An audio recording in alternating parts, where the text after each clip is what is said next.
My alcoholic wife wanted full custody of our daughter and started making up lies about me to get it, so I exposed her for who she really was. I was awoken on my daughter's 5th birthday by her jumping on me and hugging me. "Daddy, Daddy, wake up," she repeated. She'd always wanted me to join her for a princess tea party, so for one of her presents, I bought an adult-sized princess outfit. "What is this, Daddy?" she asked. "Well, to go to a princess tea party, I need to be a princess, right?" Her eyes lit up, and she basically squeezed me in that dress herself with how excited she was. We made iced tea, and she kept giggling, saying this was the best birthday ever. I had so much celebrating her birthday with her, but at the end of the day, as I put her to bed, she hugged me tight. "Please don't leave, Daddy." I told her stories until she dozed off, but later that night, when I broke down crying, the truth was, my alcoholic wife and I were divorcing. She wanted full custody of our daughter, and I knew she'd stop at nothing to get it. You see, my wife Rachel's brother was the lawyer who represented her in the custody battle. The guys never lost a case, like, ever. Matt took on this case for a woman that was a total mess. She had a history of alcohol abuse, no job, and lived in a crappy part of town. She had 3 kids, and their dad was trying to get full custody. The guy was your perfect dad on paper. He had a great 9-to-5 job, made good money, and lived in a nice apartment. The only thing was that he didn't have enough room in his apartment for all 3 of the kids. Everyone thought the dad was a shoo-in for custody. But then Matt stepped in. He started tearing the dad's case apart piece by piece. He brought in character witnesses to talk about how the mom was turning her life around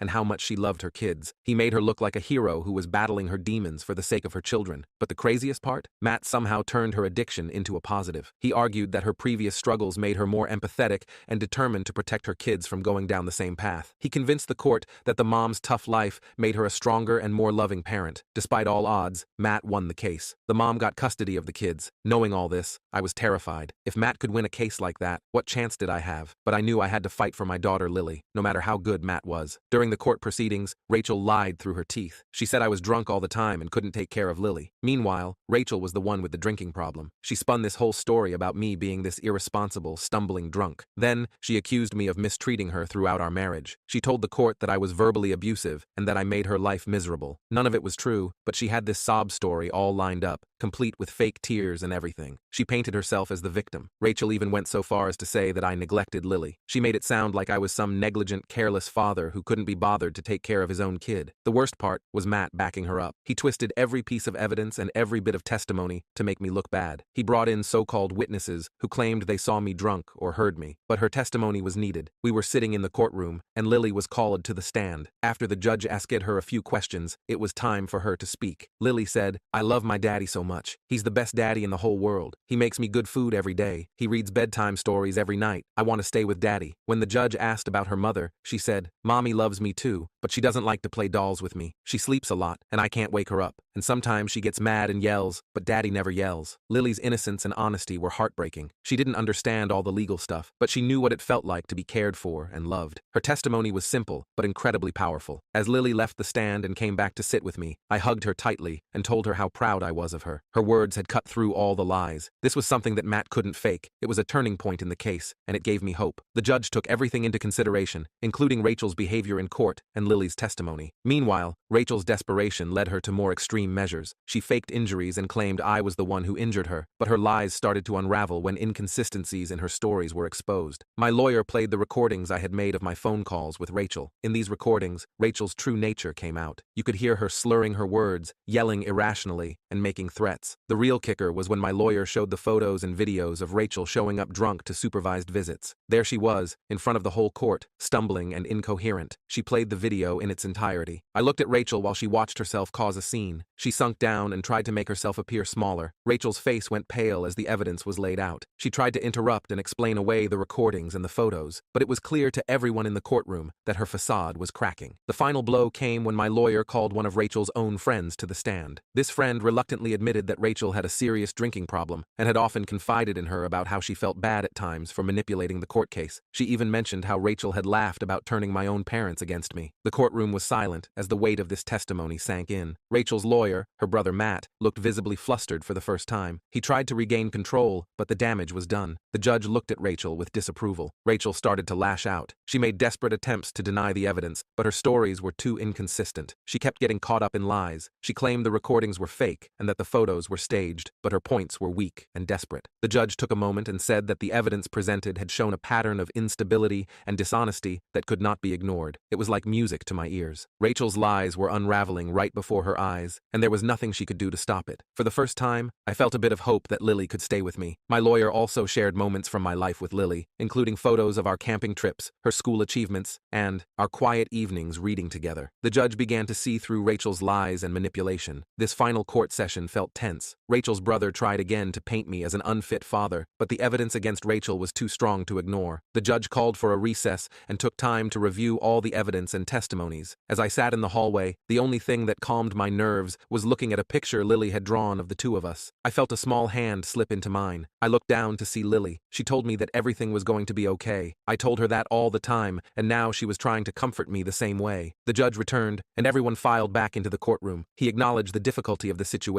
and the emotional toll it had taken on everyone involved. Then, he turned to Rachel and me. He then said that after careful consideration, it was clear that I had the best interests of Lily, and said she had been awarded to me. The courtroom erupted in chaos as Rachel began to scream and shout. The judge's gavel banged loudly. I felt an overwhelming sense of relief and joy. I knelt down and hugged Lily tightly. I began crying, and Lily wiped my tears. She looked up at me and asked if she would see Mommy again. I told her that she could see her whenever she wanted, as long as I was there. We drove home in silence. Once we arrived, I started making dinner while Lily played with her dolls. At dinner, she asked me with those big, innocent eyes if we were going to be okay. I told her that we would be more than okay. I said we were going to be happy. She smiled, and we enjoyed the rest of our dinner. We had each other, and that was all we needed. The weeks that followed were quite the adjustment. I took a leave of absence from work to spend more time with Lily and to help her settle into our new routine. We went on long walks, visited the park, and spent hours reading stories and playing games. One evening, as Lily and I were cuddled up on the couch watching a movie, she looked up at me with a serious expression. She asked me why her mommy didn't want to be with us, and I struggled to find the right words. I explained that her mother was going through tough times, and that she loved Lily very much, but couldn't take care of her the way she needed right now. Lily nodded. She told me how glad she was to have me as her dad, and snuggled closer to me. I knew there would still be hard days ahead, but I also knew we would face them together. Every year on Lily's birthday, we kept up our special tradition, a princess tea party. It was our thing. Fast forward a few years after the custody battle, and one day, Lily comes home from school with the biggest smile on her face. She'd won an award for being the best reader in her class. I was so proud of her. She ran to her room and came back with this shiny certificate. She was so excited to put it up on the wall. I grabbed a frame, and we hung it together. Looking at that certificate, I couldn't help but think about our journey. Life had settled into this happy routine. I was back at work, juggling my job and being a full-time dad. It wasn't always easy, but every challenge was worth it just to see Lily happy. She was thriving in school, making friends, and growing more confident every day. It was all the proof I needed that we were doing all right.